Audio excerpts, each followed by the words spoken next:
Bonsoir Devo. Comme je te disais là, voilà notre femelle. C'est une des femelles qui donne beaucoup de petits.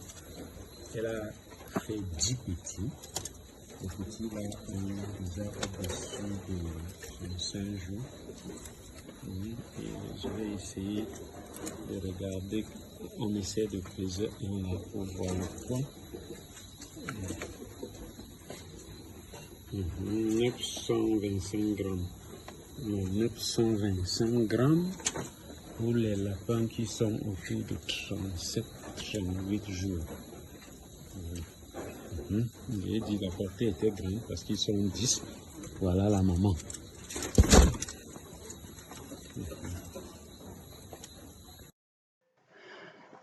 Bonjour, bonjour, bonsoir, bonsoir pour certains. Voilà, ici nous sommes sur la chaîne Cunicole africaine. Voilà, la chaîne qui diffuse des informations sur l'agriculture. D'accord? Voilà.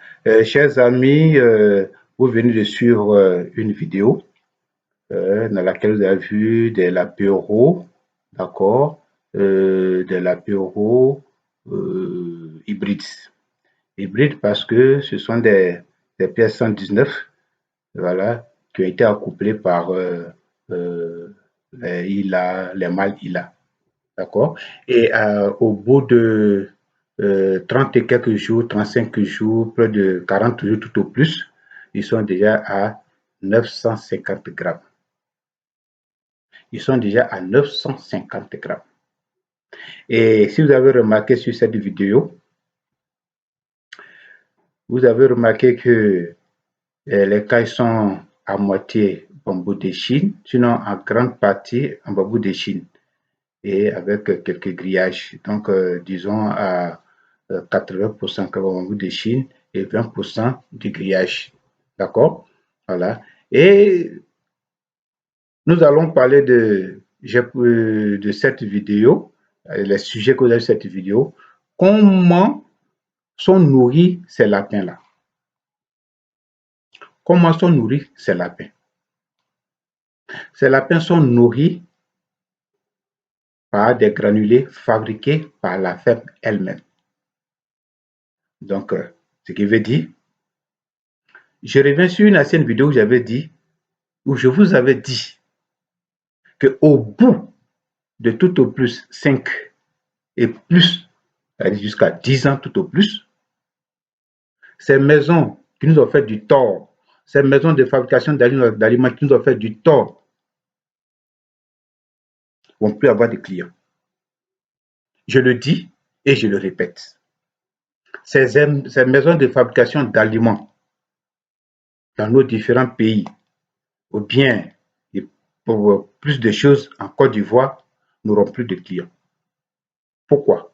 Parce que nous allons produire nous-mêmes nos aliments. Quand je dis nous-mêmes, je parle des fermes.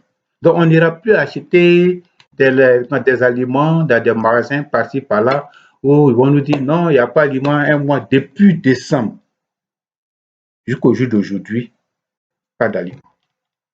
Si tu as besoin, par exemple, de 30 sacs, bien 40 sacs, on dit c'est 2 sacs qu'on te donner. Mais comment tu as nourri tes sujets? Et d'autres ont perdu leur lapin. D'autres ont perdu leur lapin. Certains m'ont dû abandonner parce qu'ils n'arrivent pas à avoir des aliments pour nourrir leurs sujets. Donc, il se juge bon d'arrêter l'activité. Or, ces personnes-là se sont installées sur fonds propres. Ils n'ont pas été subventionnés. C'est leur propre argent, ils se sont installés. Et ces maisons de production d'aliments n'ont jamais résolu le problème de pénurie chaque année. Et cette année, c'est la totale. Donc, pour revenir sur mes dires, cette lapéro que je vous ai présenté pèse 950 à 920 à 950 grammes. Après, à l'âge de 36 jours, tout au plus 40 jours.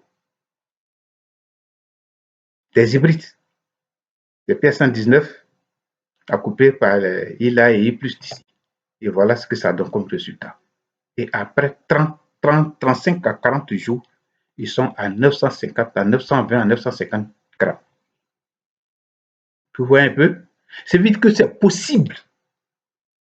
C'est possible de produire soi-même ces aliments et nourrir ses lapéraux.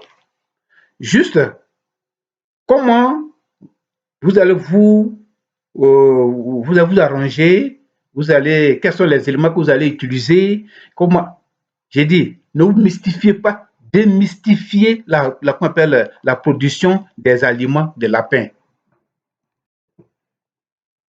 C'est ceci, c'est cela, c'est rentré ici, c'est ceci. Concentrez-vous. Concentrez-vous. Vous n'avez pas assez de moyens. Vous êtes 2, 3, 4 personnes. Vous achetez une machine qui peut faire peut-être en 2 heures de temps, peut-être, j'ai dit n'importe quoi, 100 kilos. Ça suffit. Allez-y progressivement. Vous produisez seulement ce que vous allez consommer dans une semaine. Et après, vous achetez. Vous n'avez qu'à acheter des concentrés, des promises. Alors, il y a différentes maisons qui vendent des promises. Vous achetez des promises. La composition est dessus. La composition est dessus. Maintenant, si vous n'avez pas la composition dessus, vous approchez quelqu'un qui s'y connaît, ou bien appelez-moi, quelqu'un qui s'y connaît, et on va tâtonner.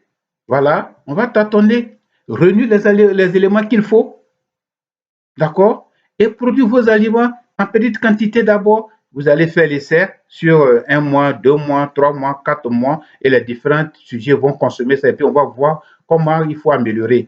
Et au bout d'un certain moment, vous allez caler votre, votre production. D'accord? Vous allez caler votre production. Tout simplement. Vous avez une composition, vous l'améliorez jusqu'à un moment, vous trouvez la bonne formule, et puis c'est fini. C'est fini. Vous n'avez plus à vous lamenter, bientôt il aura péri d'aliments. Non, vous avez toujours vos aliments. Dans les moyens, tu achètes ta petite machine, elle ne coûte rien. Hein. Quand elle dit rien par rapport à ce que nous vivons, elle ne coûte rien. Vous pouvez vous mettre vos aliments. Ce n'est pas pour les vendre, mais vous produisez vous-même vos aliments pour nourrir vos sujets. Et vous êtes couvert de toutes ces conneries. Je pèse mes mots, de toutes ces conneries. Des clients maso que nous sommes. Donc, comme ça, j'ai dit merci beaucoup à mon frère Devo du Cameroun qui m'a envoyé cette image parce que les lapins étaient ici et c'est de là qu'ils sont partis au Cameroun. Et il m'a envoyé cette image. J'ai dit, ben, tiens, voilà une image voilà, que je vais utiliser et puis échanger avec les frères. Ceux qui n'ont pas encore compris, ceux qui pensent que le développement de l'agriculture en Afrique va venir d'ailleurs, ces personnes-là se trompent. Elles se trompent. Si d'autres pensent que c'est en achetant le matériel cher qu'on va réussir, qu'on appelle son projet, vous vous trompez. Vous vous trompez. Pour la bonne marche de votre activité dépend de la connaissance.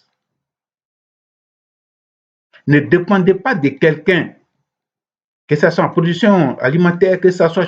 Ne dépendez pas de quelqu'un. Une fois que vous dépendez, c'est comme quelqu'un qui dit, non, moi j'ai mes enfants, mon voisin là, quand il va nourrir ses enfants, par moment, je vais lui demander, je vais nourrir. Et si ton voisin n'est pas là? Et si ton voisin est absent, tu nourris tes enfants comment? Soyez indépendants. Soyez indépendants. Le développement de l'agriculture en Afrique ne viendra pas de l'Europe. Ce ne sont pas les sujets qui viennent d'ailleurs qui vont développer l'agriculture en Afrique. Ce n'est pas le matériel qui vient d'ailleurs qui va développer l'agriculture en Afrique. Le développement de l'agriculture en Afrique va dépendre de nous-mêmes les Africains et le matériel dont nous disposons et tous les éléments. Vous voyez la composition alimentaire. Chaque région, chaque ville, ou bien chaque, comment on appelle, producteur de viande de lapin va avoir sa composition. Pourquoi? Parce que, par exemple, moi, je suis à Boaké. À Boaké, un exemple, je dis n'importe quoi, on ne trouve pas de maïs. Il y a le sorgho, il y a d'autres choses. Donc, ma composition ne sera pas la même que celui qui est à Abidjan, qui trouve le maïs abondamment à coût réduit. D'accord? Donc, les compositions ne sont pas mêmes. Mais ça ne veut pas dire qu'avec les éléments que nous avons, on ne peut pas produire des aliments. Il suffit de savoir les concentrer. D'accord? Si tu as les promises, c'est parti. Tu fais mettre ta situation en fonction des éléments que tu peux avoir facilement, à moindre coût et facilement. Ne dis pas que non, mais Yao, lui, l'a fait pour lui avec tel, tout est. Non, Yao n'est pas toi, toi, tu n'es pas Yao. Vous n'êtes pas dans la même région, vous n'êtes pas dans le même département, vous n'êtes pas dans la même ville, vous n'êtes pas dans le même pays.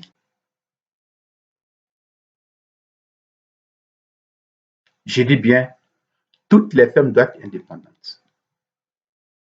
C'est à cela que nous appelons nos frères scientifiques, nutritionnistes, vétérinaires, vendeurs de viande de lapin, éleveurs de lapins, vendeurs de produits vétérinaires, vendeurs de choses, que ces personnes-là